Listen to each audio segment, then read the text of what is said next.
Welcome to my channel. అందరికీ శివరాత్రి శుభాకాంక్షలు. Happy women's day. ఈరోజు మనం రివ్యూ చేసుకోబోయే సినిమా గామి. ఈ సినిమా క్రౌడ్ ఫండ్ బడ్జెట్తో రూపు చెందింది.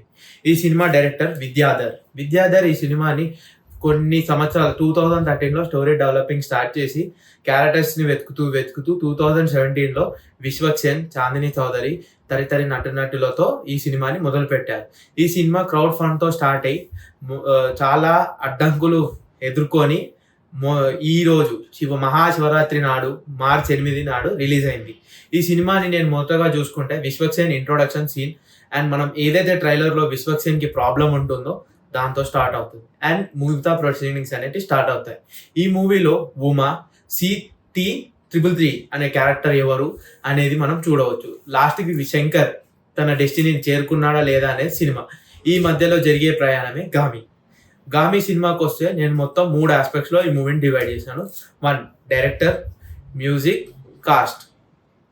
ఈ సినిమాలో డైరెక్టర్ విద్యాధర్ ముందుగా షార్ట్ ఫిలిమ్స్ చేశారు. ఈ సినిమాతో ఫీచర్ ఫిలిం ఫస్ట్ సిల్వర్ పైన తను వచ్చాడు. ఈ సినిమా చూసుకుంటే తన ప్రీవియస్ సినిమా అయిన వరహ కొంచెం దగ్గరగా ఉంటుంది, కానీ ఈ సినిమా టోటల్ డిఫరెంట్.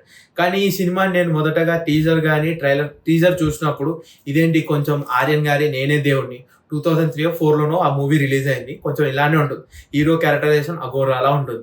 దాంట్లో కూడా కొంచెం సోషల్ ప్రాబ్లం లాంటిదే ఉంటుంది. కానీ ఈ సినిమా స్టోరీ అనేది విద్యాధర్ ఏదైతే చెప్పారో అది టోటల్గా డిఫరెంట్ ఉంటుంది. ఈ సినిమాలో major plus point music director ఈ సినిమాకి నరేష్ గారు చాలా మంచి మ్యూజిక్ ఇచ్చారు. ప్రతిసారి ఒక సాంగ్ వింటుంటే మనకి వినాలి అని అనిపిస్తుంది. కానీ ఈ మూవీలో ఆ సిచ్యువేషన్ తగ్గట్టు సాంగ్ ప్లే అవుతుంటే మనకి చాలా గూస్ పింపుల్ సీన్స్ వచ్చాయి. ఇంకోటి ఈ సినిమాలో BGM కూడా చాలా చోట్లలో తనకి యాప్ట్గా ఒక అడ్వెంచరస్ మూవీకి ఎలా ఉండాలో మనం చూసుకుంటే చాలా బాగుంటుంది. ఎప్పుడో మనం ఇంగ్లీష్ సినిమాలలో చూస్తాం బ్యాక్గ్రౌండ్ స్కోర్ అనేది ఆ మూవీకి బాగుండడం, కానీ మనము ఈ గామి సినిమాలో అది చాలా బాగా వర్కౌట్ అయ్యింది. ఇంకోటి ఈ సినిమాలో ఒక స్టార్ కాస్ట్ అయిన విశ్వక్సేన్ కానీ, చాందిని చౌదరి కానీ, వేరే యాక్టర్స్ ఎవరైనా కానీ వాళ్ళకి ఇచ్చిన దాంట్లో చాలా బాగా యాక్ట్ చేశారు. అదే విశ్వక్సేన్ దగ్గరకు వస్తే తను చాలా డిఫరెంట్ రోల్స్, డిఫరెంట్ మూవీస్ చేస్తున్నారు. ఇది కూడా గామి ఒక డిఫరెంట్ మూవీ. నెక్స్ట్ వచ్చే గ్యాంగ్స్ ఆఫ్ గోదావరి, అదొక డిఫరెంట్ క్యారెక్టర్. కానీ ఈ సినిమాలో విశ్వక్సేన్ గారు ఎక్కువ డైలాగ్స్ లేకపోయినా, ఎక్కువ బాడీ లాంగ్వేజ్ లేకపోయినా తన ఎక్స్ప్రెషన్స్తో తన బాడీ కొన్ని చోట్లలో బాగా పనిచేసింది. ఈ మూవీలో మెయిన్ ప్లస్ పాయింట్ ప్రొడ్యూసర్ డైరెక్టర్కి ఎంత సపోర్ట్ ఇచ్చారంటే ఈ మూవీ 2013 నుంచి స్టార్ట్ అయితే 24 రిలీజ్ అయ్యే డేట్ వరకు ప్రొడ్యూసర్ డైరెక్టర్ ఒక మంచి ఫ్రెండ్స్లా ఉన్నారు.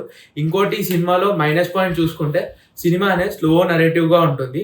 కొన్ని చోట్లలో ఇంద్రబాబు ఇంత లాగ్ అవుతుంది మనం చూద్దామా అని అనిపిస్తుంది. కానీ ఈ సినిమాని మనం చూస్తే చాలా మంచిగా ఉంటుంది. ఈ సినిమాలో కొంతమందికి మేబీ క్లైమాక్స్ అనేది అర్థం కాకపోయి ఉండొచ్చు, ఎందుకంటే స్టోరీ మొత్తం రివీల్ అయ్యేది క్లైమాక్స్లోని. ఆ ట్విస్ట్ ఏంటిది అనేది మనం థియేటర్కి వెళ్ళి చూడాలి.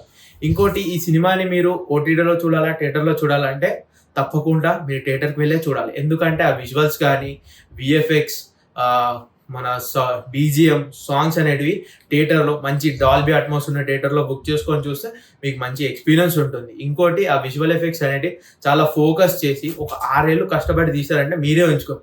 మనం ట్రైలర్లో ఏదైతే సింహం సీన్ చూసామో అది మీరు లైవ్లో చూస్తే ఆ BGMతోని ఇంకా బాగా మంచిగా ఉంటుంది. ఇంకోటి స్టోరీలో 3 క్యారెక్టర్స్ ఉంటాయి కదా, ఆ 3 క్యారెక్టర్స్ ఎలా ఇంటర్లింక్ అవుతాయి అనే పాయింట్ అనేది చాలా కొత్తగా ఉంది. ఇంకోటి ఇలాంటి స్టోరీ మన తెలుగు ఇండస్ట్రీలో రావడం కొత్త, ఎందుకంటే ఇంతకుముందు మనం చూసాం ఆ గోరా క్యారెక్టర్స్ చేశారు హీరోలు కానీ చూసాం, కానీ ఇది చాలా డిఫరెంట్ దాంతో పోల్చుకుంటే. ఇంకోటి ఈ సినిమాలో మెయిన్ మైనస్ పాయింట్ ఒక ల్యాగ్, అంతే. కొంచెం నరేటివ్ స్లో ఉంటుంది. మన తెలుగు ఆడియన్స్ కొంచెం ఫాస్ట్ నరేషన్ చూస్తారు, లేదంటే కొంచెం షార్ట్ కట్ అండ్ పేస్ట్ లాగా చూస్తారు. ఈ సినిమా మాస్ ఆడియన్స్కి అయితే అంత నచ్చదు. ఒక మూవీ లవర్కి ఒక కొత్త వరల్డ్ని పరిచయం చేస్తుంది, ఒక కొత్త ఎక్స్పీరియన్స్ని ఇస్తుంది. ఈ సినిమా చూసినంత వరకు వరల్డ్ గమీలో ఉంటారు. ఆ విజువల్ ఎఫెక్ట్స్ ఏవైతే ఉంటాయో, ఆ మౌంటైన్స్ కానీ, ఆ విలేజ్ బ్యాక్డ్రాప్లో వచ్చే సీన్స్ కానీ, ఆ సైన్స్ ల్యాబ్ కానీ, అదంతా చాలా మంచిగా బేస్ చేసుకొని మంచి VFX తోని, మంచి ఆర్ట్ వర్క్ తోని, సెట్ పీసెస్ తోని చాలా బాగా చేశారు. ఈ సినిమాకి నేను ఇచ్చే rating 3. Thank you. Please like, share, subscribe to my channel.